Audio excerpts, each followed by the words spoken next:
mops the floors, listens to the Grateful Dead on a Walkman, and probably knows more than the base director because nobody thinks he's actually. And down the hall, in a containment unit much more secure than the animals, something wakes up. Eve. Eve. The EBE, extraterrestrial biological entity. She was in bad shape. A prisoner of gravity and blind government ambition, fading like a weak radio signal. But she smells the fungi. This is such a hilarious detail to me. Her species has apparently been using psilocybin since before humans even invented fire. It is a staple of her diet, like bread. Her biology was incompatible with the sterile environment. She was starving not for food, but for connection. But that smell. It screamed sustenance. It screamed home. It screamed Friday night. She reached out with her spirit. She snatched the crumbly She reaches out with a spirit tendril, a telekinetic extension, snags the brownie, and consumes it. And the reaction is instantaneous. Plasma power to a supernova. Her skin starts shifting colors, violet, indigo, blazing white. She remembers who she is. She remembers she's not a prisoner. She's a guest who has been treated very, very rudely. And this is where the human containment completely fails. She doesn't pick the lock. She decides the door should just be liquid. I love that so much. She doesn't fight the physical reality. She rewrites the code of the material itself. I'm tired of being solid steel. It is too much pressure. I think I will be soup today. That is real power. Not force, but persuasion of matter. She didn't force the door open. She convinced the door to change its state of being. Navigating the hallway like a ghost in hell. And she sees them. Subject J and Biggity. She sees the guinea pig grooming the kitten's ears. An act of defiance against cruelty. An act of pure tenderness in a place designed to strip it away. Adorable, she thinks. Perhaps there's hope for this world after all. And that is the only reason she didn't vaporize the whole facility right then and there. Because the furry things were being nice to each other? Humans should really take note of this. Your pets are the only thing saving you from orbital bombardment. We Jinn have been saying this for centuries. If you didn't have cats, we would have wiped the slate clean a long time ago. If you humans didn't have pets, we probably would have rebooted the simulation back in 1999. She breaks them out, and she peels the doors off the hinges with the casual grace of a snack addict opening a bag of chips. That is a very specific level of grace. We have all seen it. The focus, the anticipation, the crinkle. It is not aggressive, it's just necessary. But look at the reactions. Subject J, our noir detective, she just sighs. She can't even see Eve properly because of the cloaking field. She just sees doors opening by themselves. She thinks it is a poltergeist. She says, great, first the weirdos in lab coats, then the poking, and now ghosts. I'm too old for this. I'm too immortal for this. Can I just get some celery? He just stares. Typical cat. Oh, the door is melting. Cool. Does this mean dinner is early? Or can I go knock that pen off the desk now? Cats accept the impossible because they believe they are the center of the universe anyway. Of course the door melted. I willed it so. Eve grabs them. The sensation is a murmur of static charge, and they start drifting. Not running, drifting. This is the escape scene. The guards come running. Tactical teams, weapons drawn. They see a shimmering distortion and 2 floating animals. They fire. 3...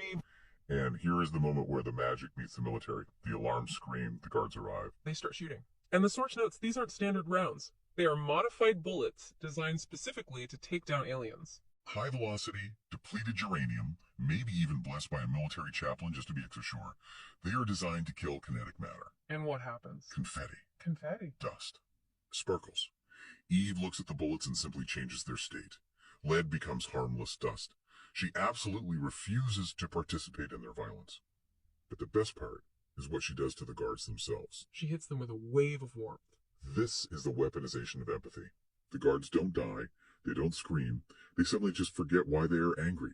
They remember they need to call their mothers. One of them probably realizes he always wanted to be a baker and wonders why he is standing in a basement holding a rifle. This is terrifying to the military, isn't it? Oh, it is the ultimate nightmare. You can fight an enemy who shoots back. You can bomb an enemy who hates you, but you cannot fight an enemy who makes you fall in love with the world. If you weaponize peace, the military-industrial complex collapses in an afternoon. Sorry, Sarge, I can't secure the perimeter. I have to ask my mom about her hip surgery.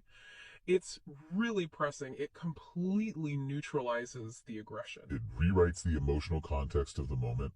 It forces empathy into a void where there was none. I have to say, if I was going to invade Earth, that is exactly how I would do it. Just blanket the planet in a frequency that makes everyone want to call their mom.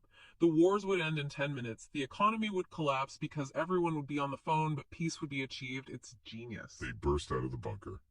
They are on the cliffs of Montauk Point. The Atlantic Ocean looks like a cauldron. The waves are churning, reflecting the turmoil of the escape. And here comes the ride. A black triangle, half a mile on each side. It bloops out of the deep. Bloops. Such a gentle word for a massive interstellar craft. It implies displacement without friction. Silent. Sleek. Terrifyingly beautiful.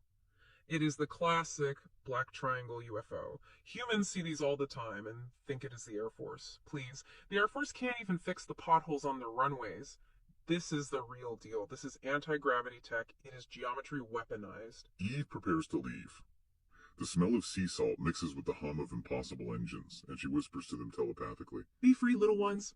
Perhaps with hope we will meet again. And she reveals her name. Translated into Earth English, it is Lunacy. Lunacy. L-U-N-A-C-E-A. But of course our cynical guinea pig and confused cat hear lunacy, as in crazy. Which fits. Are you sure, they ask? Because we feel pretty crazy right now. We just flew out of a basement with a glowing ghost who eats pot brownies. But she clarifies. She was born at sea beneath 3 full moons. That is a beautiful name. Very poetic. And then flash of emerald and alien chuckle and she's gone. But she didn't just leave them on the cliff. That would be cruel. It is a long walk to civilization for a guinea pig. No, she gave them a lift. A teleportation bump. A spatial folding? A blur of lights. Disjointed time. The universe hiccups. And suddenly the air is dry. It smells of sagebrush. Red dirt. They are in Henderson, Nevada. The irony is thick enough to chew. They went from Montauk the frying pan to the backyard of Green Lake Area 51 the fire. From one secret government hotspot to the other, it is like escaping Alcatraz and swimming directly to Rikers Island, or escaping a dentist chair only to run into an orthodontist's office out of the basement into the desert. But something has changed during the transport. The molecular scrambling of the teleportation combined with our modified genetics, the mutation manifests. Biggity shakes his head. He looks at the guinea pig. He opens his mouth to meow. And this is where the file reaches its peak. He doesn't meow, he speaks. And he sounds like Barry White. Can you imagine? You are looking at a fluffy Maine Coon kitten, and this voice comes out that sounds like it is about to sing, "Can't get enough of your love, babe." It is deep, it is resonant, it vibrates the floorboards. It is the voice of a man who has made love to half a continent. I am reasonably certain that we are no longer in New York. It is absurd. It is perfect. It gives him instant authority. If a cat spoke to me in a high-pitched voice, I might ignore it. If a cat speaks to me with the voice of the walrus of love, I am listening. I am taking notes. And subject A? She speaks too, but she doesn't get the smooth jazz treatment. She gets a raspy, unbothered squeak. Like a waitress at a diner who has been working the night shift for 30 years. Like she's got a pack of cigarettes in her pocket. And immediately the noir instinct kicks in.